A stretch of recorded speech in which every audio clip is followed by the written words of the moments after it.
مدرسوں کی بلڈنگوں کو مضبوط اور ٹھوس عمارتوں کے ساتھ رکھا۔ حضرت علامہ کشمیری رحمۃ اللہ علیہ جب ڈاگیر تشریف لائے اور اس کے بعد راندیر میں آپ کا بیان ہوا، راندیر کی مسجدیں حضرت نے اس وقت دیکھی، شاندار قسم کے وہاں قالین اور گالیچے لگے ہوئے، عمارتیں بڑی شاندار بنی ہوئی تھی۔ حضرت نے فرمایا کہ راندیر کی مسجدیں اللہ پاک کے بنگلے ہیں، یعنی اللہ پاک نے راندیر والوں کو مال و دولت سے نوازا تو انہوں نے اپنے گھروں کو جس طریقے سے شاندار بنایا، اللہ پاک کے گھر کو اس سے بھی شاندار بنایا۔ تو یہ اللہ تبارک تعالیٰ کا فضل اور احسان ہے کہ دین کے لیے اپنی جان، اپنا مال، اپنا وقت صرف کرنے کی ہمارے یہاں لوگوں کو اللہ تبارک تعالیٰ نے یہ عادت دی، اور الحمدللہ آج کی اس مجلس میں بھی اللہ کے دین کے لیے روپیہ پیسہ صرف کرنے والے، اللہ کے دین کے لیے اپنا وقت لگانے والے، اپنی محنتیں اور اپنا سرمایہ لگانے والے جن حضرات کے نام آپ نے سنے، یہ اللہ تبارک تعالیٰ کا فضل اور احسان کہ اسباب ظاہری بھی اللہ پاک نے ہمیں مہیا فرمائے۔ یہ تب ہوتا ہے جب بندوں کے دل میں اللہ پاک کی طرف سے سچی اور صحیح طلب ہو۔ آپ حضرات نے مکتب کی بلڈنگ کو دوبارہ تعمیر کرنے کی نیتیں فرمائی، اس کے لیے ظاہری اسباب میں گاؤں والوں نے محنت شروع کی، تو اللہ تبارک تعالیٰ نے اسباب کے درجے میں ہمارے شبیر بھائی کو کھڑا کیا۔ یہ اللہ پاک کا فضل اور احسان۔ آپ حضرات کا اخلاص نیت حضرت عمر خطاب رضی اللہ عنہ کے زمانے میں قادسیہ فتح ہوا، جو دنیا کی اس وقت کی سپر پاور طاقت ایرانیوں سے مقابلہ، مدائن شہر فتح ہوا۔ یہ حضرت عمر بن خطاب رضی اللہ عنہ مدینہ منورہ سے باہر نکلتے اور تحقیق کرنے کے لیے آگے تک جاتے تھے کہ کوئی قاصد وہاں سے آئے اور وہاں کے حالات کی خبر دے۔ جب مدائن فتح ہوا اور مسلمانوں کا قاصد وہاں سے آیا، اس نے حضرت عمر بن خطاب رضی اللہ عنہ کے سامنے نام لی، فلانے نے یہ کارنامہ انجام دیا، فلانے نے یہ کارنامہ انجام دیا، فلانا لڑتے لڑتے اللہ کی راہ میں شہید ہوا۔ مختلف لوگوں کے نام انہوں نے لیے۔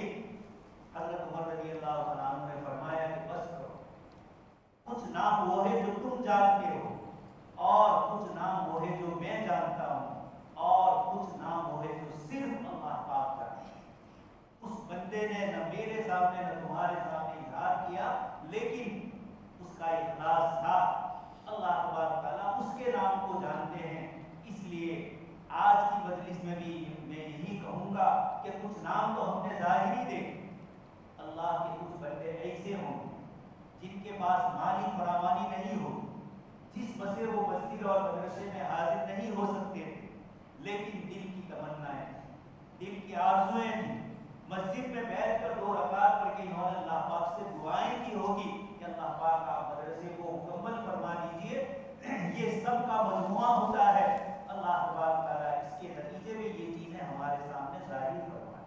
اس لیے ایک تو اللہ پاک کا شکر اور احسان ادا کریں کہ اللہ پاک نے ہمیں ہر طرف سے سارے ظاہری اور باطنی اسباب مہیا فرما کر مدرسے کی یہ بلڈنگ ہمارے سامنے تیار ہے، اور اس کو باطنی رنگ پوڑنے کے لیے، اس کی تعلیم کو مضبوط اور ٹھوس کرنے کے لیے علماء کرام اور حفاظ کی ایک جماعت مسلسل آپ کے گاؤں میں رہی، جس نے مدرسے کو یہاں تک پہنچایا۔ یہ بھی اللہ تبارک تعالیٰ کا فضل اور احسان۔ یہ ایک لمبی داستان ہے، ہندوستان ہی کی صرف میں آپ کے سامنے ذکر کروں کہ کیسے تسلسل سے یہ مدارس اور مساجد کا نظام ہمارے یہاں گزشتہ 150 سال سے انگریزی حکومت کے آنے کے وقت سے لے کر آج تک کس طریقے سے قائم، اس کی ایک پوری لمبی داستان ہے۔ پہلے میں آپ حضرات کے سامنے نفس علم کیا ہے، اور اسلام نے علم، اللہ پاک کی پہچان، اللہ پاک کی ذات و صفات کا یقین، اور اللہ پاک سے ہونے والے تقدیری جو